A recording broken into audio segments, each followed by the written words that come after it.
Steve Johnson stationed himself outside his wife's office at 7 p.m., intending to terminate the charade they dubbed marriage. Some husbands overlook the signs over time, especially when their wives have never worked late before. Steve took notice and decided to address the issue. He approximated that this had been transpiring for 2 months, pinpointing the moment he observed his wife Angela wearing red high-heeled shoes to work. Angela despised heels, reserving them for rare weddings or special occasions, particularly in the bedroom where she paired them with red heels, white stockings, a cute lace bra, and thong underwear. Steve cherished the white thigh-high stockings and believed they had a fantastic love life.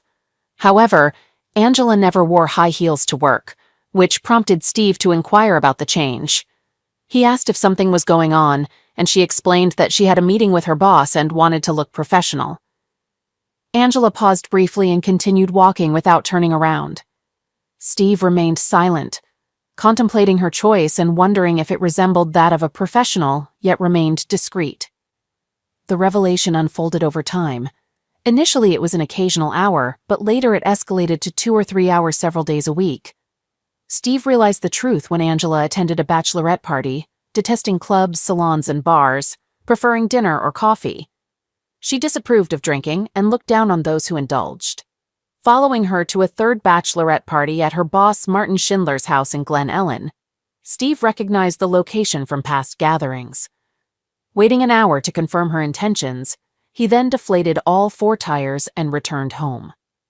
Angela omitted the tire incident but recounted it to their daughter, Jenny, expressing relief that someone merely released the air. Jenny questioned its veracity, and Angela affirmed, grateful they weren't cut, using an air pump Steve insisted she keep in the trunk. Angela admitted to a night at a dance club with friends and suggested avoiding it in the future. Steve consulted a lawyer, initiating the divorce process, leading him to sit in his car near her office, awaiting her impending service. Despite lamenting 21 years of marriage, they produced their 17-year-old daughter, Jenny, Steve's pride and joy. They initially met when Angela, a receptionist aspiring to become a paralegal, assisted Steve with a contract dispute. Dating blissfully for 2 years, they married, and Steve believed in the happiness of their marriage until Angela started working for Martin Schindler. Despite Steve's truck driving job with long hours, they maximized family time, embarking on weekend trips according to Jenny's schedule, filled with sports or other engaging activities. They explored Galena, Illinois, for wineries, and Lake Geneva, Wisconsin, for shopping and relaxation. Angela's betrayal, unnoticed until the revelation of her choice in footwear, severed their connection. As Angela distanced herself, Steve, previously unaware of her infidelity, observed a decline in her demeanor. He recalled the night he trailed her and initiated a conversation. "Why not have dinner and catch a movie today? I have a rare day off on Friday and I'd like to spend time with you," he proposed. She replied, "You know the deal. Fridays are for my girls. They depend on me as their designated driver. Let them manage for one night. With your extended work hours and those nights with the girls, I barely see you. If you had a genuine job that didn't require driving at all hours, we could spend more time together. But you don't. I've endured it for 2 decades. Deal with it. See you later." Without saying goodbye, she left, leaving him speechless. Following her into the garage, he witnessed her departure, grabbed the keys, and hastily followed. Their area had a single exit, involving a maze of streets to reach the exit of their house. Catching up with her on Main Street, he trailed her to Martin's house. He avoided her for the rest of the weekend, deciding to consult a lawyer on Monday. He wasn't seeking a scorched earth approach. He simply wanted a peaceful end to their marriage. Feeling through her words and actions that she no longer desired him, he questioned holding on to the slippery rope. He believed she could have her boss without a fight on his part. He shared this sentiment with his daughter that Monday, disclosing that she was involved with her boss and expressing his belief that she was cheating on him. His daughter, referring to him as Pumpkin, acknowledged the information, stating that she may not have noticed a difference in the last couple of months, but he did. "No way, Daddy, I don't believe it. I followed her to his house. She claimed she was going out with friends, but that's not true. She went straight to her boss's house, but her tires were damaged at the club." No, honey, I did it. Right outside her boyfriend's house, when I realized she wasn't heading to the club. It's hard to believe, Dad. Me too, but it's true. His daughter sat beside him in the car, anticipating the inevitable fireworks. Are you sure, Dad? No chance? Jenny asked. No, Pumpkin, it's over. She broke my trust and tore my heart. I can't tolerate such betrayal. Even if she had a reason, there's no justification for a prolonged affair. What if she got drunk and it happened just once? Maybe if she'd been assaulted, it would be different. No, she chose this path. She betrayed my trust. Trust is crucial with someone you can never love, someone you can't trust. I could never love someone who betrayed me like that. Our marriage fell apart. Jenny glimpsed two men approaching the car from the window. What a fool, Angela Johnson remarked, looking out of their law office window engaged with Martin. She was relieved the office had gold-tinted windows. I can't believe it. He thought he'd smack me to it. There was no love there. It was animalistic in every way.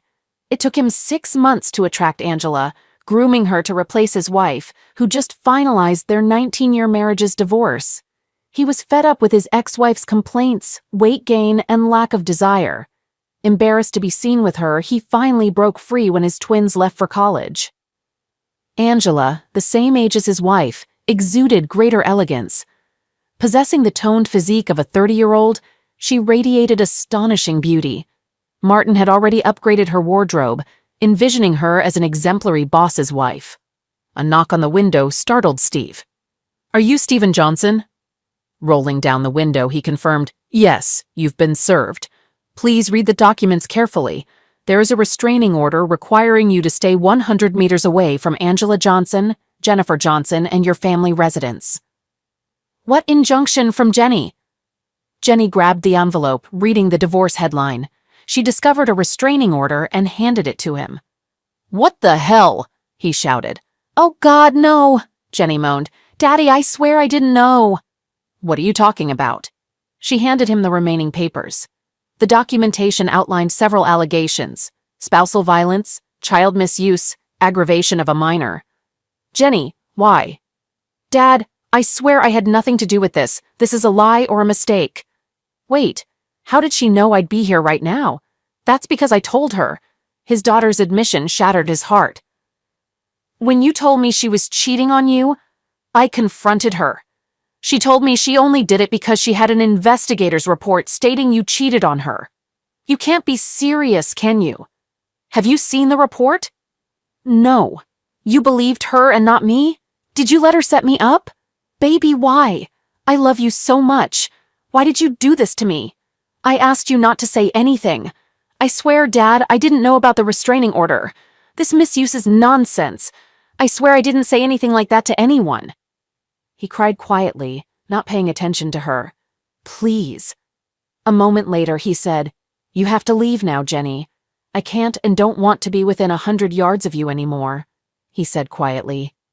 Dad, no, she screamed. Go or I might get arrested. On top of all this, the sheriff is still here watching me. Reading further, he said, Oh my God, they also froze all my accounts. Crap. What should I do now? Congratulations to you both. You destroyed me. I can't even afford to fight her damn powerful law firm with all these bogus claims. I will forever fight in court. Oh God, no. I'll fix everything, Daddy, she said, getting out of the car and heading toward the office building. Martin and Angela concluded their activities and sighed contentedly. It was great, darling, she said. I just wish I had binoculars so I could see his face. As Martin fastened his belt and Angela smoothed out her dress, Jenny stormed into the office screaming, You're a witch! Child misuse, aggravation! What is wrong with you?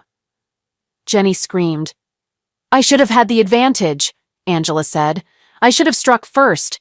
Now he cannot enter the house or access our money for some time. Now I have the upper hand over him. He didn't insult me. I don't know this for sure. You guys are really close, Angela said with a grin. Jenny approached her and asked, He didn't cheat, did he? Of course not. Who needs it? She said with a laugh. You're a monster, Jenny said, and punched her mother in the face with all her might. Angela collapsed to the ground in shock and pain. Martin laughed and said, "Nice shot, girl." Jenny froze, then looked around. She saw bookcases, shelves, and a dirty desk. She grimaced in disgust, looked at Martin, and swept everything off the table. Then Jenny looked at him and calmly said, "You'd better never cross paths with me again, idiot. I can and will hurt you." And she left. "Jenny, wait!" "Damn it!" Angela screamed. Martin said, "That little brat will pay for this." On her way out, she passed a man with an envelope in his hand, who asked her, "Are you Angela Johnson?" "There," she said, and rushed away. Both Angela and Martin laughed at the fact that she was served with Steve's divorce petition. Jenny desperately tried to talk to her father out of fear he knew he couldn't talk to her, so he didn't answer and cried every time he saw her call. He was afraid that Angela would find out and send the police after him for violating the restraining order. Angela had already alienated him from all their friends, and only his parents and brother believed in his innocence. His sister-in-law kept him away from his niece and nephew just in case it was true. This almost shattered her brother's marriage with George before Jenny compelled her to reveal the truth. He couldn't fathom what he'd done to merit such animosity from Angela and the betrayal of his daughter. Even without knowledge of the misuse charge, she informed her mother that he was aware of her affair and the impending service. She falsely claimed she intended to stand by him during Angela's service but stayed silent, knowing he would be served. Jenny sought assistance for her dad, discovering her mother's divorce papers showed the lawyer worked in her mother's office, making it impossible to approach him. She reached out to Grandpa George, hoping for help. "What do you need, young lady?" inquired her grandfather. "We have to help Dad. I don't know who to turn to. I can't believe what you did to your father, Jenny. What were you thinking, helping your mother?" "Grandfather, it's all a lie. I didn't do anything. It's all my mom and her lawyer guy." "Watch your tongue, girl." "I'm sorry, Grandpa. I swear I didn't blame him for any of this. I had no idea confronting her would lead to that explosion." "Fine. I'll see what I can do." "Grandfather, is he there? Can I talk to him?" "He can't have any contact until this order is lifted. Every call makes him cry, fearing your mother will find out and involve the police. His lawyer set a court date for the hearing, but nothing can be done until then." Jenny, in tears, said, "Grandpa, tell him I love him and miss him." "I'll convey the message if I see him." Jenny hung up and cried for minutes. When she composed herself, she entered her mother's room, tossing her underwear and new clothes down the stairs.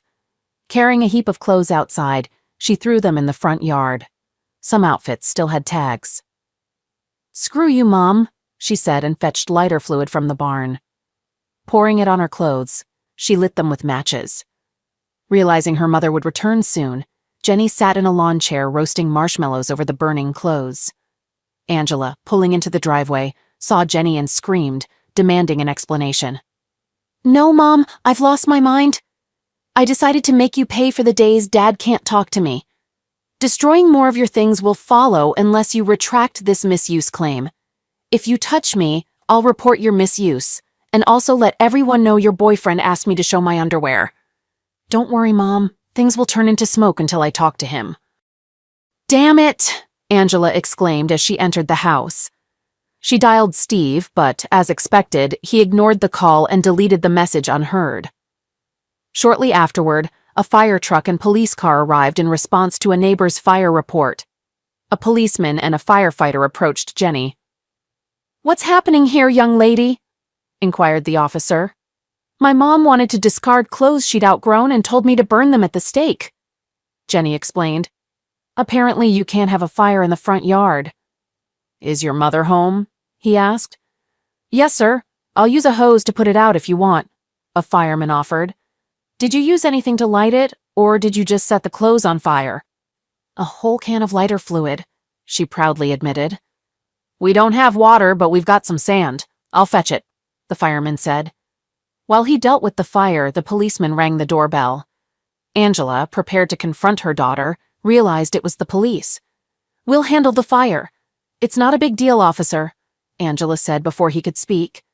"Ma'am, did you know it's against city ordinance to have an uncontrolled fire in your yard?" "No, I didn't," she retorted through clenched teeth. "Here's your fine, just pay it. No court appearances required. Next time, ma'am, consider donating unwanted clothes to Goodwill. Less fortunate people could use them."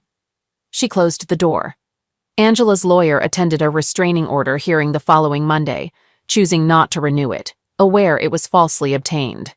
It served its purpose, buying time and tarnishing Steve's reputation.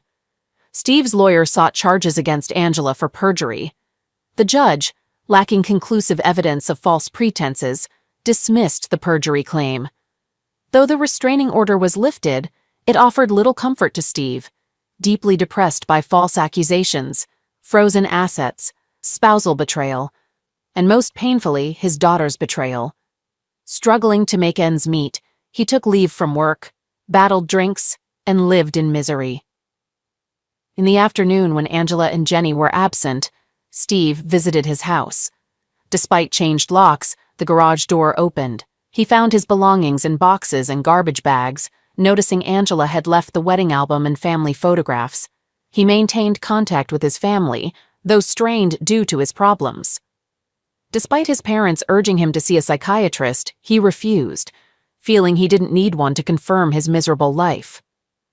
Angela's law firm waged a merciless campaign, informing his employer about the restraining order and misuse allegations, resulting in Steve's termination. His contract's moral clause, meant to address such situations, might have been contested if he were in a better state of mind, but at that moment, he felt powerless to act. Steve's residence remained a mystery, with communication limited to telephone exchanges with his family.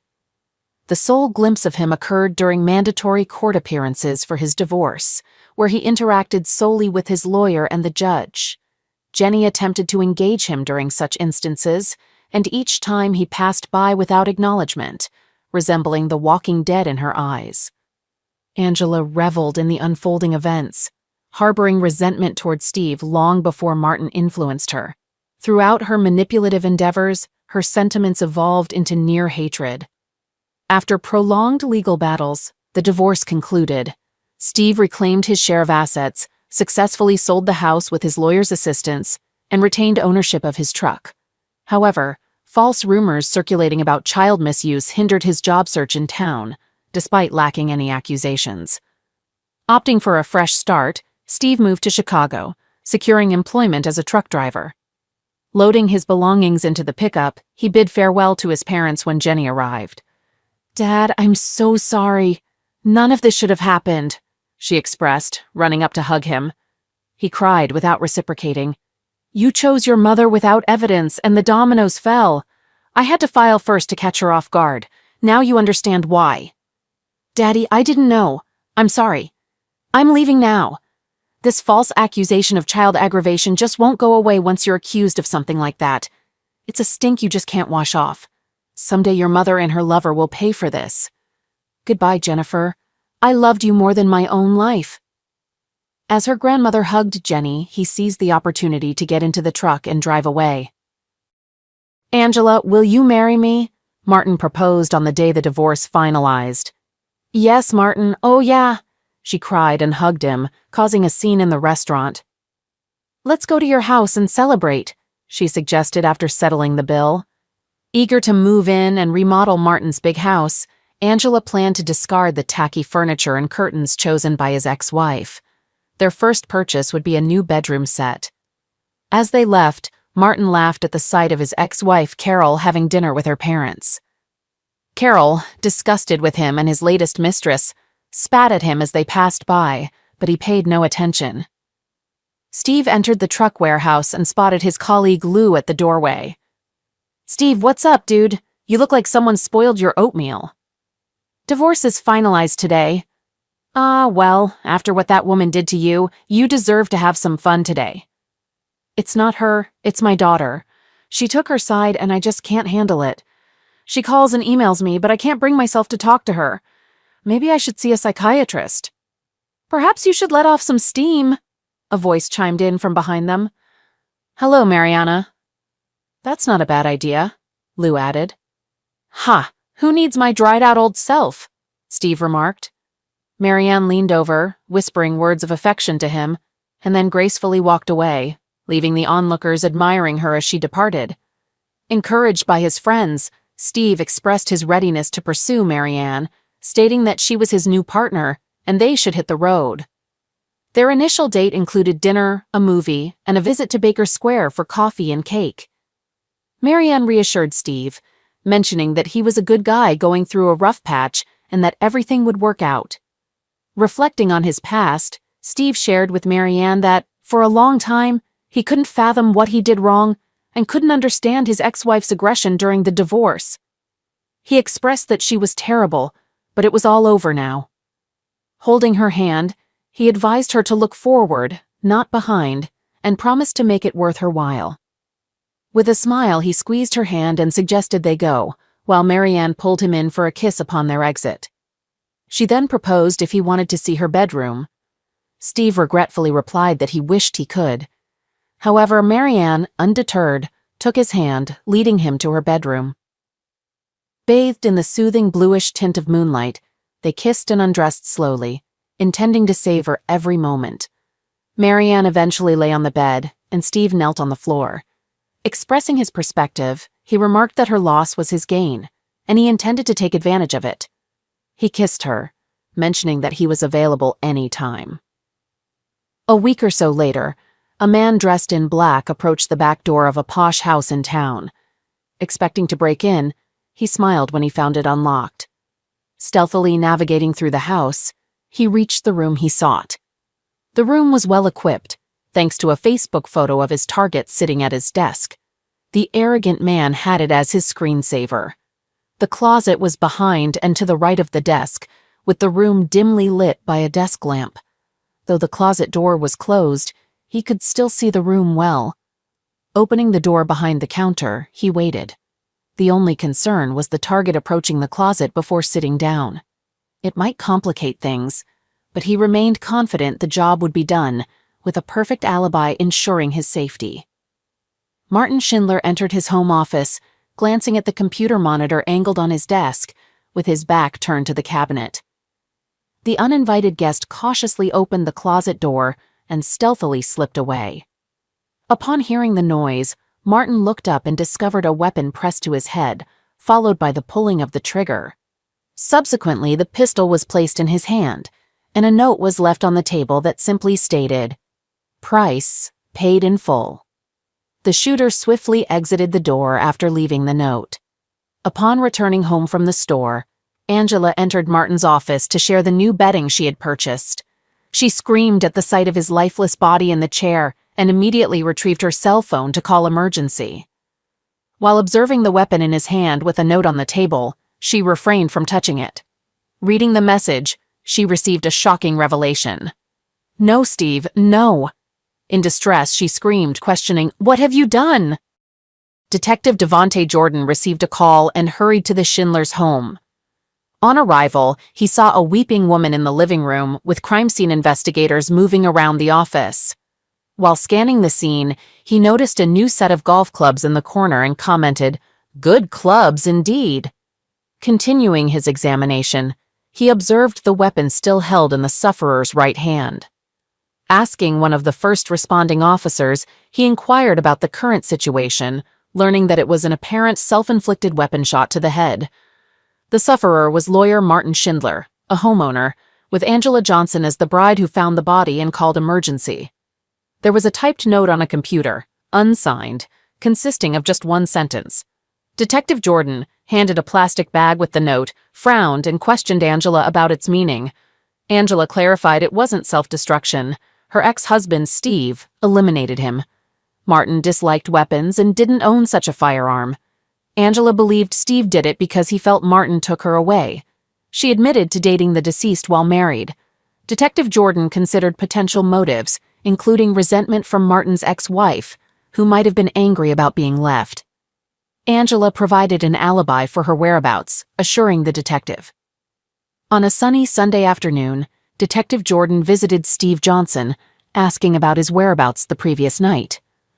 Steve explained he was driving a rig through Rockford, arriving at the station at 9:30 p.m. Detective Jordan informed him of Martin's apparent self-destruction, hinting at inconsistencies. Steve offered additional information, providing his new mobile number for future contact.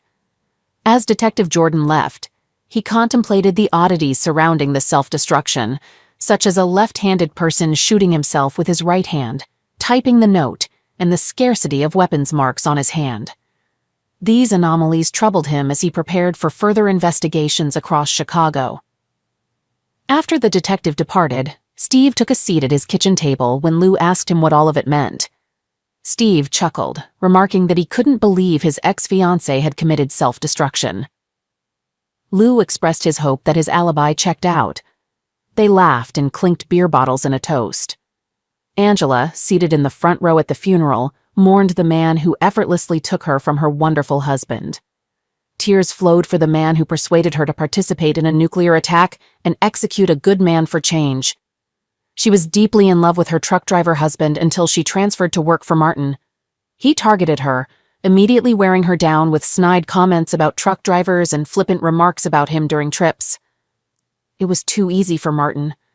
He planted a seed she had neglected due to Steve's long days and sometimes nights on the road, and it grew. Angela couldn't decide if she cried for her fiancé's loss or her husband's and the breakdown with her daughter.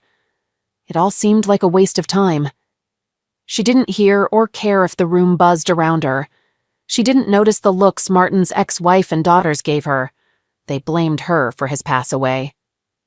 "You could come to the funeral and pay your respects," Angela said, approaching her daughter, home for the weekend from college. Jenny looked at her intently and said, "How dare you tell me I should respect the man who destroyed my father? Forget you! I shouldn't even call that piece of garbage a man." She slammed the door as she left the house, taking the long drive back to college in La Crosse, Wisconsin. Detective Jordan sat in a meeting with his boss discussing the lack of progress in the case. All the suspects' alibis are verified. Steve Johnson's truck tracker shows no stops on his way from Madison to Chicago, and the timing was correct. The warehouse team identified him as the driver. Angela Johnson's receipts and surveillance place her at Macy's, Victoria's Secret, and Starbucks, as the medical examiner's window showed. At the time of her pass away, Schindler's ex-wife and daughters had dinner with her parents, brother, and sister-in-law in honor of her birthday, said Jordan. "Was it your ex's birthday?" the commander asked him. "No, they were just celebrating it. Heck, I even checked on Johnson's daughter, and she was at college over 3 hours away in Wisconsin." "Is there a chance it was self-destruction?" the commander asked him. "It's possible. It just seems to me that it's not true. Well, with no suspects, no motive, and no concrete evidence that it was even a slaughter, let's close it as a self-destruction." Jordan nodded and left the room, upset. 6 months later, Angela invited Jason Davis to dinner. It was their third date, and Angela got him into bed. After a passionate night, Jason went home. He opened a bottle of beer before going to bed and sat down to check his email. As he sat at the kitchen table, a weapon was pointed at his head and fired. They put a weapon in his hand and left a note. "The price has been paid in full." Detective Jordan walked through the apartment and into the kitchen. Before he could speak, he was handed a self-destruction note. "Well, damn, it looks like I was right about something else. Now I just need to find out who the hell did this," he told the officer. "Any fingerprints, Mark?" he inquired of the technician. "Yes, but if I had to guess right now, I would say they are the sufferers." "Are there any witnesses who called the police?" Jordan asked. "A neighbor heard the shot and called emergency. No one saw anyone enter or leave?" "Of course not. How did they get here? No broken locks or windows? It looks like a balcony to me." The sliding door was not locked. The sufferer probably wasn't worried about this since he was on the second floor. Although it wouldn't be that difficult to climb up. I would say that anyone of fairly average height could jump, reach the bottom, and pull themselves up. Average height for a man or a woman? Average man, tall woman. "Where is this guy's phone number?" Jordan asked. "Packed, here." Jordan used his gloved hands to find the last call on his phone. "Just had to check." The last call was made to Angela. "I'll be shocked if she's not Angela Johnson." After the usual condolences and pleasantries, the detective got to work. He inquired of Miss Johnson why her lovers seemed inclined towards self-destruction. Miss Johnson responded that she believed it was Steve who was punishing her and confirmed she had been at home all night, with her alarm system serving as verification. She explained that the alarm system detected doors and windows opening and that she had activated it when Jason left the previous night, deactivating it only upon the detective's arrival that morning. She affirmed that the system had remained on throughout the night. When asked about her theory implicating her husband in the apparent self-destructions, she maintained her belief, stating she couldn't imagine anyone else being responsible. The detective queried about her last communication with her husband before the divorce, any signs of him following or contacting her, to which she responded negatively. She remained convinced it must be him, despite lacking evidence. After concluding his questioning, the detective asked about her height out of curiosity and offered condolences once again before leaving, requesting her to remain nearby for further inquiries. "Is it the same note the chief asked when Jordan returned to the police station?"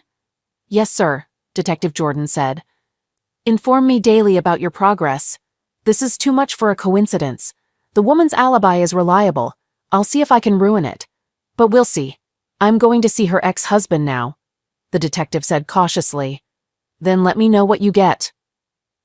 As Detective Jordan left, he had a bad feeling that all of the prime suspects' alibis would be as reliable as the last time. Steve and Marianne were cozy on his couch watching Jack Ryan on Prime when the doorbell rang. "Detective Jordan, what can I do for you today?" Steve asked, gesturing for him to come in. "Sir, where were you last night at 1:30 a.m.? On the way back from Detroit? I arrived at 230. What happened this time? Do you know Jason Davis?" "I don't think that's true. He met with your ex-wife. Looks like he shot himself last night. No freaking way." "Looks like, huh? Maybe she's a liquidator, a black widow, or something like that. Maybe. Thank you. If I need anything else, I will contact you." Steve laughed as he closed the door. "What was all that, baby?" Marianne inquired. "It looks like another of my ex-wife's boyfriends has died." "Oh God," she breathed, raising her hand to her mouth. "Yeah, thank God I have an alibi. I hope whoever executes idiots keeps choosing times when I'm on the road." Steve's cell phone rang. He looked and saw it was Jenny, so he ignored it. Marianne frowned and said, "Will she never have a chance? I don't understand why I need this. She misses you." She turned to me and we talked. "What?" he shouted, standing up. She reassured him, urging him to relax, emphasizing that she wouldn't intervene in his decision and that ultimately he had to live with it. She mentioned that his ex-friend still followed him on Facebook, having seen a recent tag at a sushi place and expressing happiness for him. She informed him that his ex-friend texted her to inquire about him regularly and expressed a persistent desire to communicate with him. She recounted how his ex-friend called her weekly for casual conversations, showing interest in his activities and whereabouts. She described how his ex-friend admired her control over his schedule and appreciated the assurance that he would always be home when needed. She reminisced about their discussions regarding his travels and experiences on the road since childhood, including early morning returns and shared breakfasts filled with tales of his trips. He sighed, recalling these memories fondly. "Marianne, I love you, but please stay away from this." She hugged him and said, "I'm not involved in this. I will never drag you into anything. Everything depends on you." I told her straight out that I wouldn't put you two together. He nodded, hugged her tightly, and stopped the show. "I just don't have anything that could put her at the crime scene, Chief. In fact, there is no evidence that anyone was at the crime scene. No forced entry, no finger or toe marks, and no discrepancies in spatter patterns. If it weren't for the identical notes, I would have closed them both as self-destruction." Jordan informed his boss about the ex's alibi, to which the commander inquired if it was tightly secured. Jordan likened it to a nuclear reactor. Later, they discussed Schindler's ex-wife's whereabouts, noting she was seen on CCTV at a club with her new partner while her children were at school.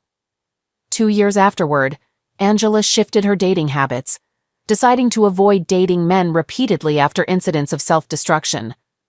However, she continued engaging in casual encounters, but reconsidered after contracting an STD. Wanting to settle down, she began dating Lance Forrest. After a month, their relationship became public, though some considered her approach careless. Unfortunately, Lance was fatally shot while watching a ball game at home. The weapon was discovered in his hand along with the same note as before. He answered his cell phone and was greeted by Detective Stan Anson from Schaumburg. Anson asked if there were any unsolved cases that might be connected to his. Jordan confirmed there was one related to fully paid self-destructions. Anson mentioned he had such a case, which surprised Jordan. Anson asked about any connections to Angela Johnson, who was revealed to be the deceased's girlfriend. Jordan inquired about Angela's ex-husband's alibi, which Anson confirmed was solid, as he was passing through Madison at the time.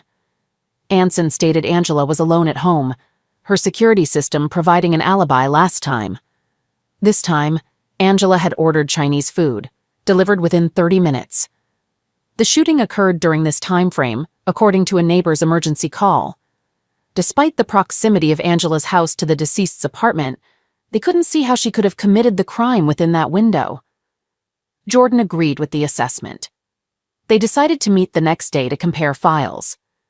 However, despite their efforts, all alibis remained unbroken, and no new suspects emerged, leaving the cases unsolved. Steve and Marianne sat in the Great Hall watching Jenny as she walked across the stage to receive her bachelor's degree. Steve beamed with pride and had to wipe away the tear that threatened to roll down his cheek. Marianne tightly squeezed his hand and kissed it. After the ceremony, as they headed to their car, Marianne expressed her desire for him to call someone he loved very much. He declined, explaining that the person had chosen to side with her mother rather than him, and only regretted it later when she felt guilty about her mother's actions towards him.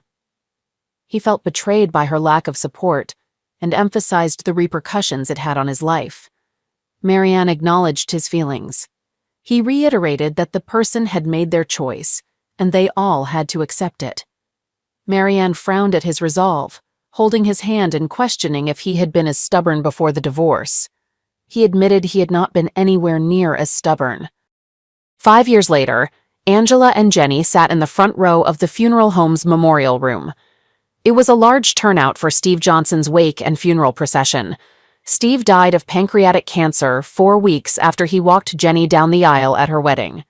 He had a few new friends and colleagues who appeared, but he did not regain a large network of friends after the divorce. Most of his old friends, neighbors, and colleagues came to pay their respects to a good man they knew and had lost touch with over the years. His girlfriend Marianne was there. They never got married. She tried very hard not to spit on Angela for the pain she caused her man. His best friend, Lou DeMarco, regaled Jenny with stories about the last years of her father's life. He filled her heart with stories she would never have known. Marianne was the one who ultimately persuaded him to heed Jenny's words and reconcile when he received a terminal diagnosis. For years he had discarded letters, deleted emails, and ignored calls from Jenny. Their reunion was impeccably timed, knowing these were his final months. Jenny rescheduled her wedding day, incurring substantial costs due to increased fees for urgent arrangements, to fulfill her deepest wish, her father giving her away. Their tearful reunion and walk down the aisle granted Steve one last peace of mind before succumbing to his final battle. His last words expressed gratitude to Marianne for reuniting him with Jenny and an apology for never marrying her. She understood and never pressured him into marriage. They were already content. Marianne conveyed to Jenny how he always missed her and regretted not contacting her years ago. When her mother inquired, Jenny shared moments of their reconciliation, stating, "He attended my graduation, discreetly in the back rows. Marianne was with him. He followed my career, proud of my achievements as a detective in Streamwood. Clippings from the Herald adorned his walls. He cherished your accomplishments, calling you a crime scene expert." Marianne confirmed, "He said it was because of all that stuff. When you were little, you all watched Columbo and criminologist shows together. He hoped you would make it to Chicago or some other big city and have more important things to do." Jenny smiled through most of the wake, listening to stories about her father's life post-divorce. She was pleased to finally meet Marianne, with whom she still spoke from time to time. His new life seemed as good as it could be, and he died a contented man. After the funeral, she said her last prayer, thanking God that he had finally found peace. Angela attempted to reconnect with Jenny during the wake and funeral, but ruined everything at the after-service lunch with an ill-timed comment. Alone after everyone left, Angela remarked, "Jenny, I finally found peace." Shocked, Jenny responded, "What are you talking about, Mom? I've avoided relationships for years, fearing Dad would damage them. He was acquitted by the police." Enraged, Jenny declared, "You worthless cow!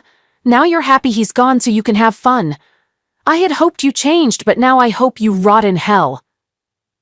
Angela winced, attempting to explain, but Jenny cut her off, saying, "The next time I see you, Mom, is when we get your fat back in the ground." Despite Angela's pleas, Jenny concluded, "Goodbye, Mom. Good luck in your bed life." This marked the final exchange between mother and daughter. 10 months later, Angela and her boyfriend, Charlie Harlan, had dinner at an upscale steakhouse. Charlie expressed his appreciation for the wonderful 8 months they had spent together. Angela squeezed his hand and reciprocated his sentiments, expressing her initial uncertainty about finding love again, but feeling fortunate to have found each other. Charlie then confessed his love for Angela and proposed marriage. Angela took a deep breath and accepted his proposal. At that moment, she thought to herself that he was dead, and she had nothing to worry about. A week later, Charlie sat on his back porch contemplating his impending wedding, and Angela moving in with him. He drew deeply from his Cuban Monte Cristo No. 2 cigar and exhaled the smoke. As he sighed contentedly, a weapon was pressed to his temple, and the trigger was pulled. A pistol was put in his hand, a cigar was set in an ashtray, and a note was left under a heavy ashtray on the table. "The price has been paid in full." Angela ended the call with Detective Jordan, her face wet with tears. After the emotional conversation, she went to the bathroom, grabbed a bottle of sleeping pills. Though she didn't need it for a while, she always kept it handy, walked to her mailbox, placed an envelope in it, and raised the flag for outgoing mail.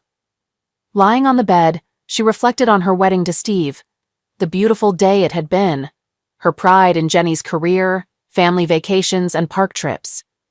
She regretted never meeting Martin Schindler and ruining her own life.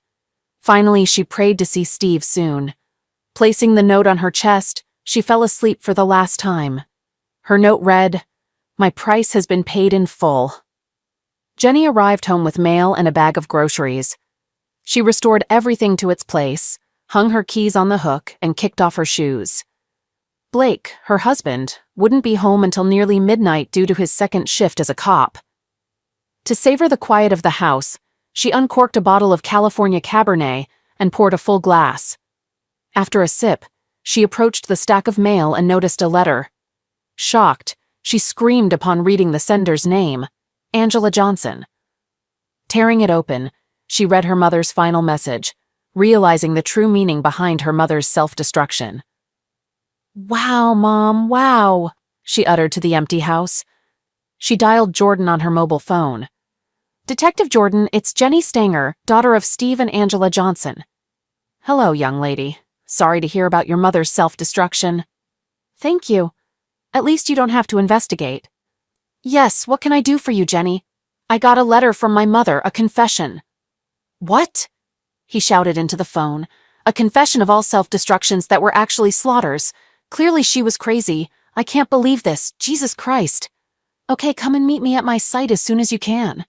She burned the first page in the fireplace, ensuring it was completely incinerated. The letter conveyed, "My dear Jenny, I offer you this last gift of my repentance. Whether you believe it or not, I love you with all my heart and apologize for all the pain I caused you. It wasn't intentional. Damaging you and your father was the worst thing I've ever done. I knew it had to be you when Charlie was eliminated. I accept my punishment and apologize for making you punish me. I hope you can now live without the pain of my betrayal. Destroy this page and give page 2 to the police. Page 2 is my full confession. I take responsibility for everything. It's all my fault. I can never bring back your lost years, but I pray for your forgiveness and peace. Please share stories of good times with my future grandchildren, not tales of how I ruined our lives. I pray for your long and happy marriage with Blake. Don't be tempted away when someone tries to lure you. I love you wholeheartedly, Mother. P.S. Kindly seek assistance from someone and obtain the help you urgently require. The weary note carried the weight of expense. Jenny, upon receiving this, I will have already taken my own life. I can no longer bear the burden of guilt. I ended the lives of these men, my lovers. They paid a price for taking me from your father. I always belonged to him. Perhaps now I can reunite with him. May the Lord forgive me. My love for you is eternal. I apologize for ruining our life before Martin. We once had an ideal family. Mother. Jenny approached Detective Jordan's desk and exchanged greetings before settling into the chair he offered. As Detective Jordan read the letter, he expressed his regret to Jenny for suspecting her. Jenny agreed, expressing disbelief at her mother's actions and speculating that her mother might have lost her sanity years ago. She couldn't comprehend her mother's motive for dating men just to damage them and found it difficult to understand. Jenny noted that it somewhat made sense that her mother was responsible for some slaughters, considering her whereabouts couldn't be confirmed at the crime scenes and the lack of substantial evidence. She mentioned that she had always thought it could have been her father or Schindler's ex-wife, but their alibis couldn't be disproved either. Jenny expressed relief that it was all over, the slaughters, her mother's pain, and her own suffering, and bid farewell to Detective Jordan. Exiting the police station, Jenny wore a wide smile and shook her head. She paused, opened the car door, gazed at the sky, and expressed, "Thank you, Mom."